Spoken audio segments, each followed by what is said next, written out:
Hey there, everyone, and welcome to Pour and Explore, a wine, food, and travel podcast. I'm your host, Nick Elliott, the wine guy. I'd love to be your go-to guide for all things wine, food, and the amazing places they take us. Here on Pour and Explore, we'll sip, savor, and wander through the exciting world of wine, discuss incredible cuisines, and uncover the stories behind unforgettable destinations. Each week, I'll bring you lively conversations with wine experts, chefs, travel pros, and fellow enthusiasts. We'll share practical tips, hilarious tales, and plenty of inspiration to fuel your next adventure. So grab a glass, pull up a chair, and join me as we pour, explore, and celebrate the good life. Let's dive in. All right, everyone, welcome back to the Pour and Explore podcast. Thank you so much for being with me. I'm so excited to have today's guest on. Her name is Grace Simmons, and Grace is a travel mindset coach, and she is the founder of the Amethyst Palaver Hut LLC. She is also the amazing host of an awesome podcast you should absolutely check out called the Random and Wonderful Podcast. Go check that out on all of your favorite podcast platforms, including Apple. It's a wonderful podcast, and she has some great guests on. Grace, thank you so much for being here today. Thanks for having me. I'm excited.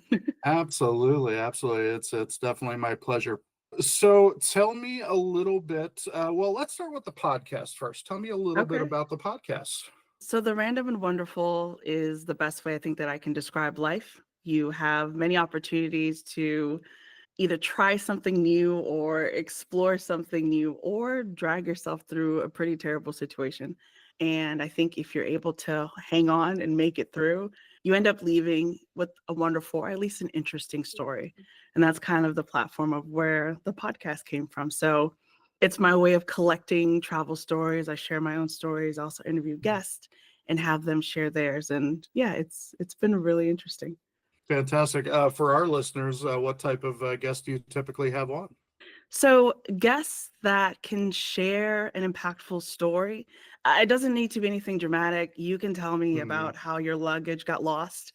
I think it's more important to hear how you coped with that versus, I don't know, something, overly extravagant. But there are some life-changing stories that have been on the podcast, but they're also just someone went on their first trip for the first time or the first solo trip for the first time. And it was like that moment of, I'm actually doing it. That was gold to me. So yeah, travelers or someone who's really new to traveling, if you just want to share your story. So the idea is share something that the listener can gain some knowledge from, right? That's pretty much those are my rules. That's about it. So as long as you have a good something to give advice, that's what we want. All right, fantastic. So I've noticed from the podcast and, just conversations that we've had in the past, you concentrate a lot on solo travel, and I know you do a lot of solo travel. Can you tell us what's that pivotal moment that inspired you to start traveling solo? Yeah, so it's sort of a two-part happening. The first part was a skydiving incident or a skydiving experience. There was no incident, but sounds terrifying.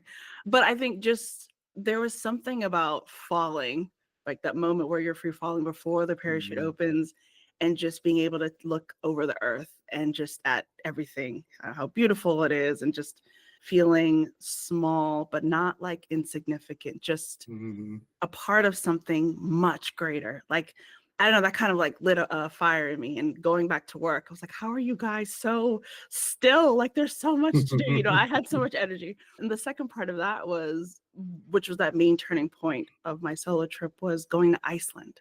So it was supposed to be a group trip. We're going to go hang out. We're going to meet up with my friend and her family. And just some things happened. They weren't able to go. And so I wanted to go to Iceland for years. And when this came up, I thought, okay, maybe I could wait, or I could just go. I know she'll forgive me. I could just go and make the most of it. So originally, because it was supposed to be a group trip, I then had to recreate the trip so that it was a solo trip. And that meant, figuring out my lodging, activities, and all that. which was a bit daunting, right? It was supposed to be a group activity. Now it's just me trying to figure this out. Right. But the really cool thing was I then got to plan a trip for Grace. And the experiences that I had, I learned that I was able to speak up for myself and actually figure out what I wanted to do, what I didn't want to do, what food I wanted to eat versus like, Mhm. waiting on the group to do the vote or just checking this out because there's a kid and we need to make sure the kid has some fun, like Yep. all of these different things. And so it was really cool that I had that experience and bringing that back. And this is why I focus on impact on the podcast is because when I got back, I realized that all of these different skills that I had as a solo traveler, I could use at work. Like I needed to stand up for myself and reach out to other people. Maybe they know things that I don't, getting some shared information and all of these things that I think are just a part of trying to survive your first solo trip Mhm. end up being amazing interpersonal skills. So solo travel has been a great personal development tool.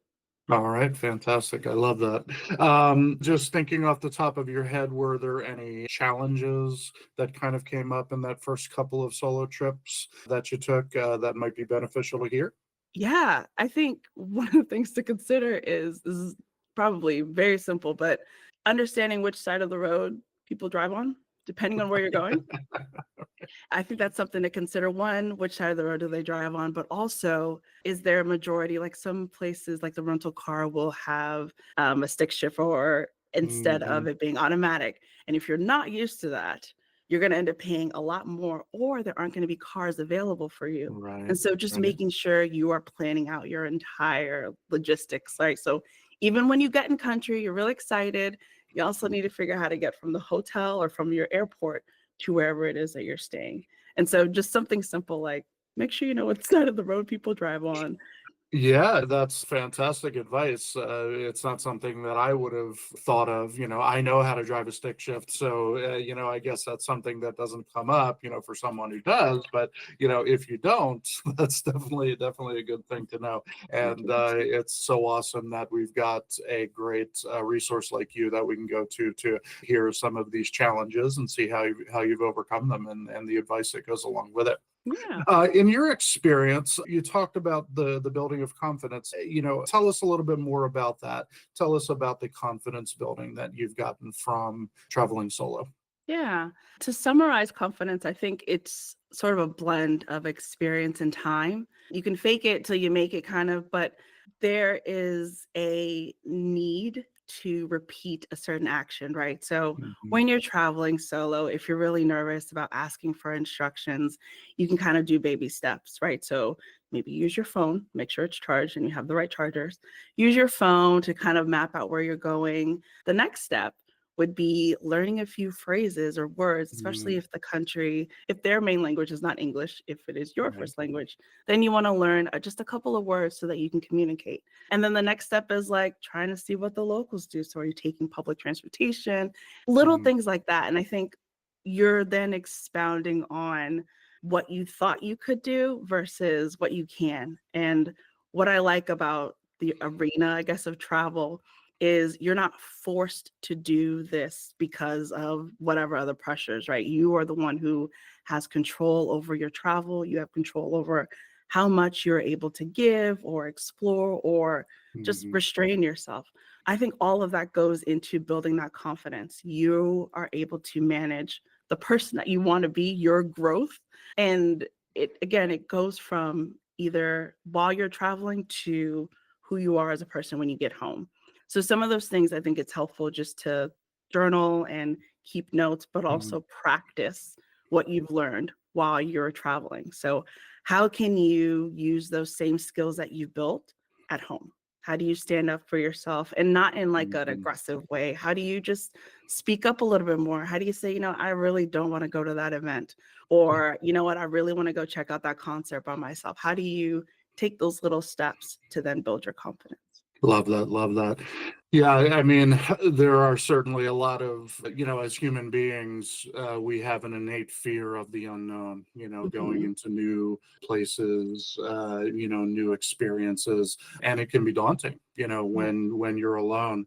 Maybe, talking about that and, moving past the fear, can you give us some practical tips for folks who might be, beyond the cars? Maybe talk a little bit more about the preparation before you even go to relax your fears a little bit more. Yeah. So the first thing is your intention.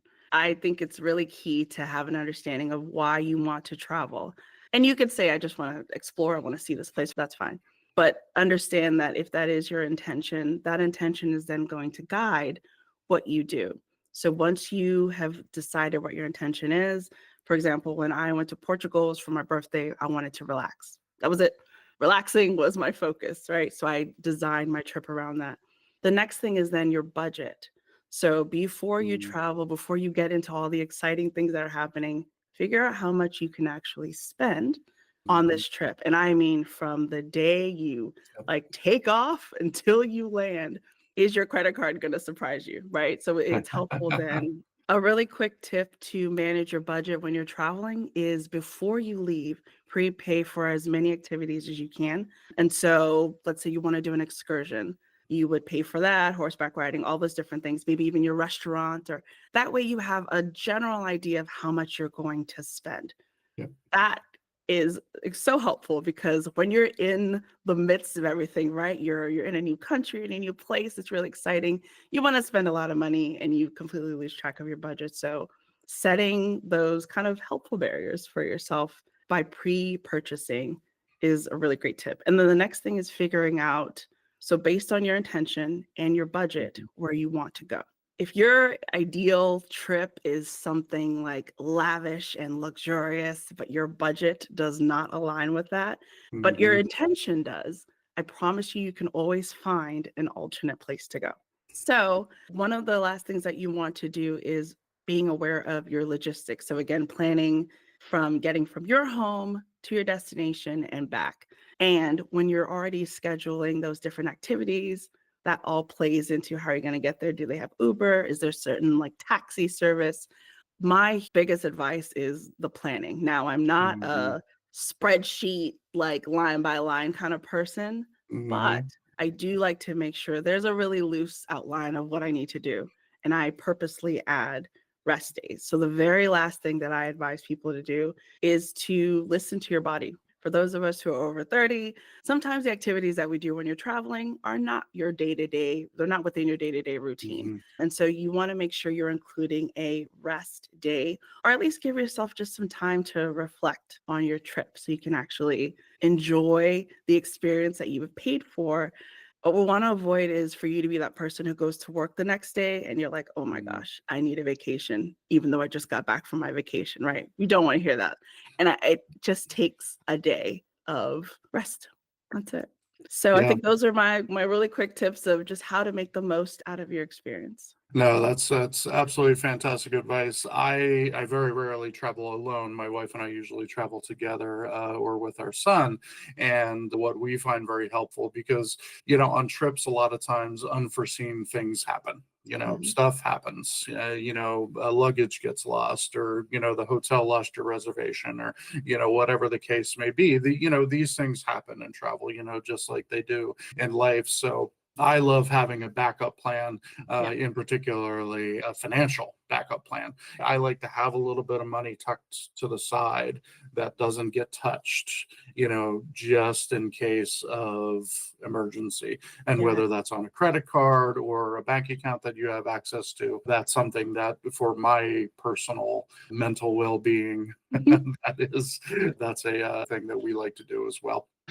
Speaking of well-being, everything that you're talking about, doing the solo travel and getting out there and stepping outside of your comfort zone and things like that, these can be very, very cathartic, I would Mhm. imagine, not only mentally, but for your physical well-being as well. Can you give us some ideas on how that's helped you beneficially?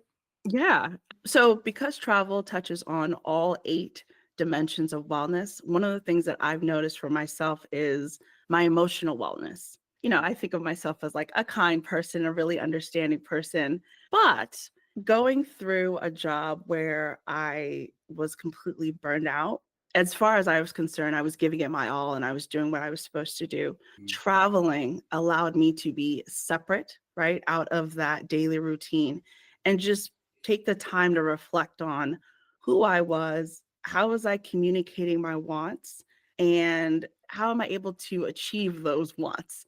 And Mm. all that ties into your emotional wellness. Yep. So you first have to understand who you are, what you want before you can communicate that. And when you communicate it, you need to do that in a way that is clear and also meaningful for the people that you're asking, to help you, or maybe that you're asking as far as establishing barriers. Mhm. So I think one of the biggest ways that travel has impacted me is it has taught me how to dig into my emotional wellness, get in touch with who I am and why I react to certain things in a certain way. And then the growth part of that is changing my reaction to certain things. So Yeah. if I'm more impatient, right? Traffic, nobody loves traffic. But just imagine, your flight's delayed. There's absolutely nothing you can do about it. You just need to sit there and just hang on.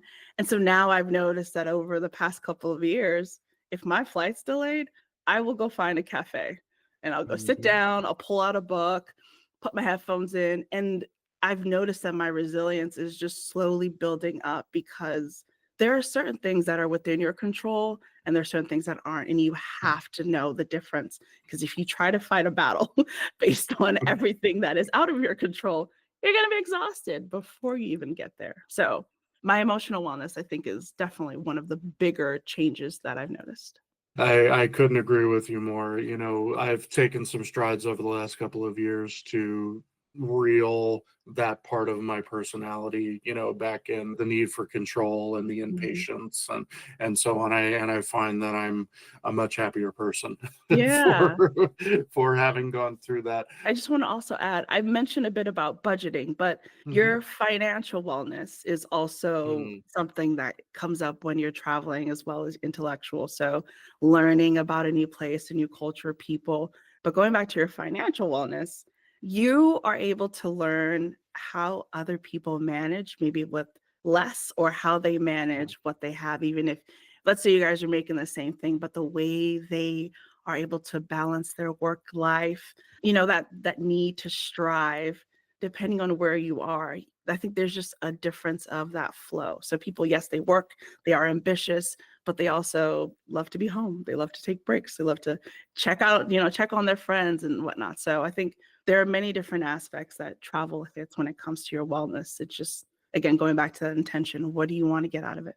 Yeah, that's absolutely right. And, as I approach my 50s, one of the things that I've learned, when it comes to, well, I actually think it touches all areas of life, including financial, is creating priorities for yourself. Mhm. If you're talking about two people who make the same amount of money and one person is struggling and the other person isn't, I would say, and I would love to hear your feedback, the difference between those two people is the person who is on track, they have their priorities in order. What can they spend their money on that gives them the fulfillment in life that they want, but not spending money on, whether it be frivolous things or, whatever the case is. So priorities for your financial well-being, your emotional well-being, your mental well-being, your physical well-being. I think, in my opinion, it comes down to priorities.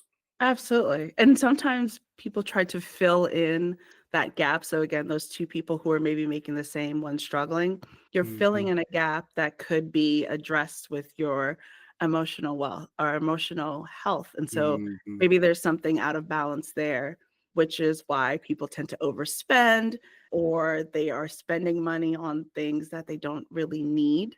And they're trying to fill in some gap or some hole, Mhm. taking a look at all those different aspects and trying to figure out what exactly do you want, and knowing that money or that credit card is not going to solve it.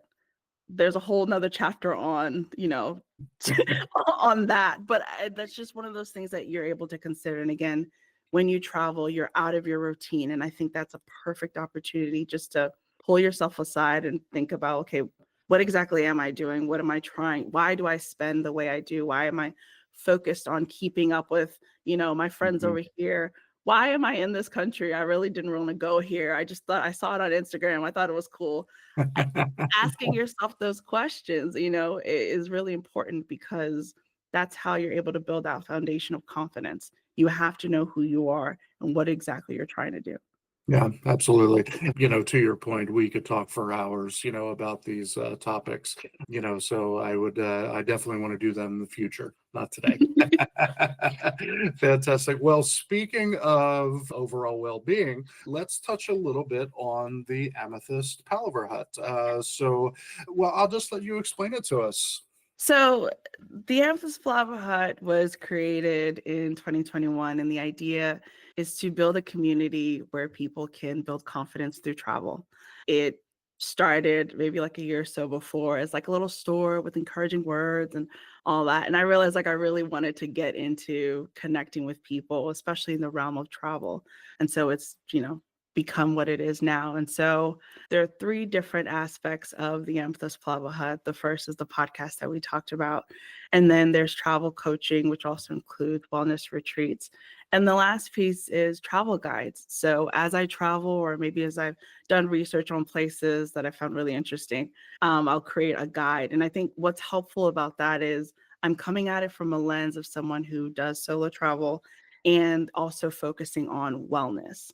And so there are others who, you could get like a nice, exciting, I don't know, a party list or itinerary. But if you want to just take care of your well-being and your wellness, then that's a bit more of my arena. All right. Tell me a little bit more about the retreats. I think you've got something coming up in May. I would love to hear about that.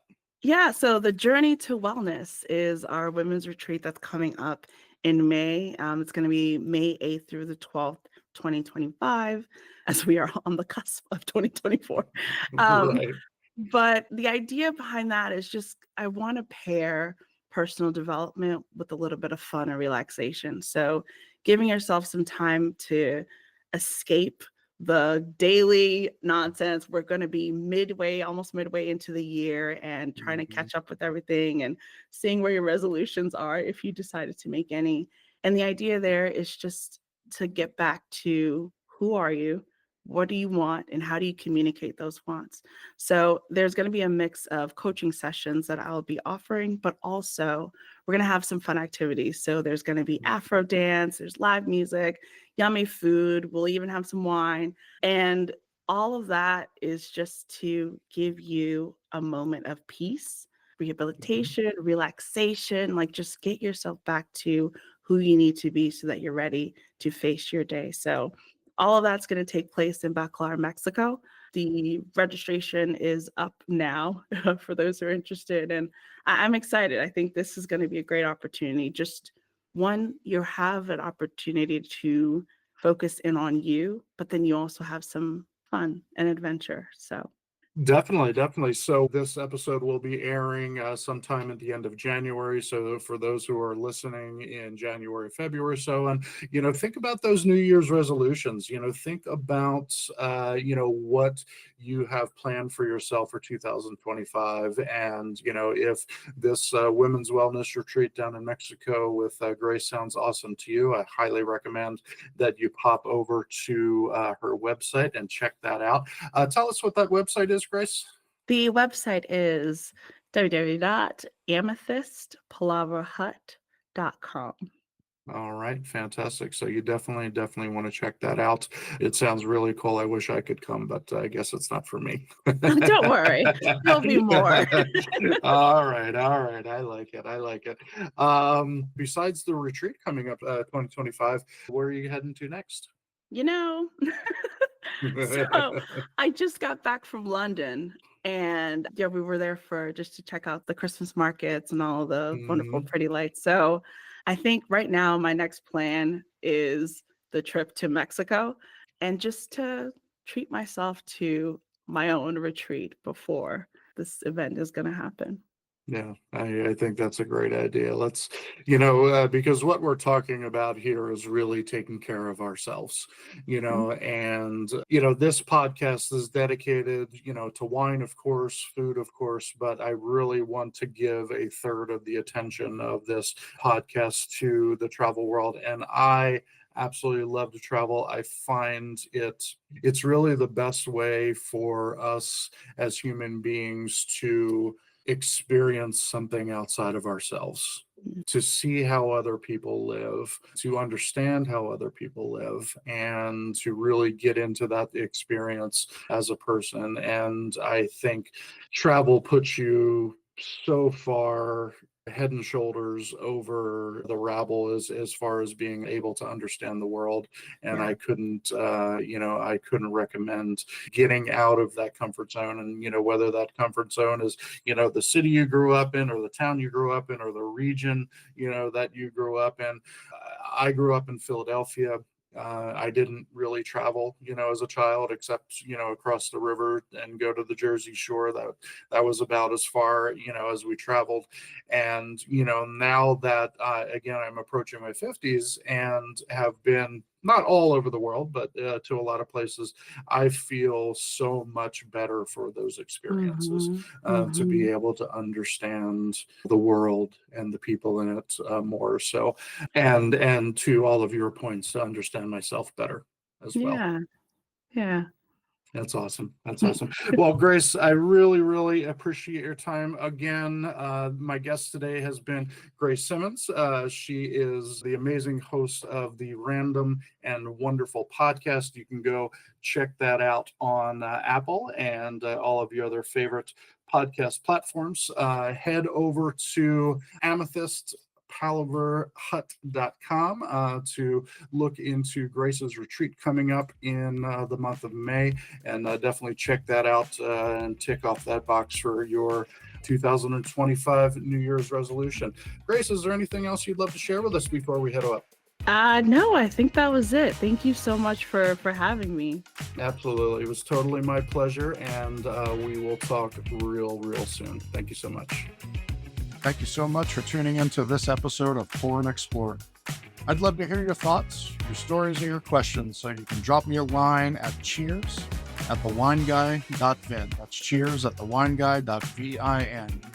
Or let's connect on TikTok, Instagram, or Facebook. Grab those links on my website at thewineguy.vin. Until next time, let's keep wondering and wandering. Cheers, everyone.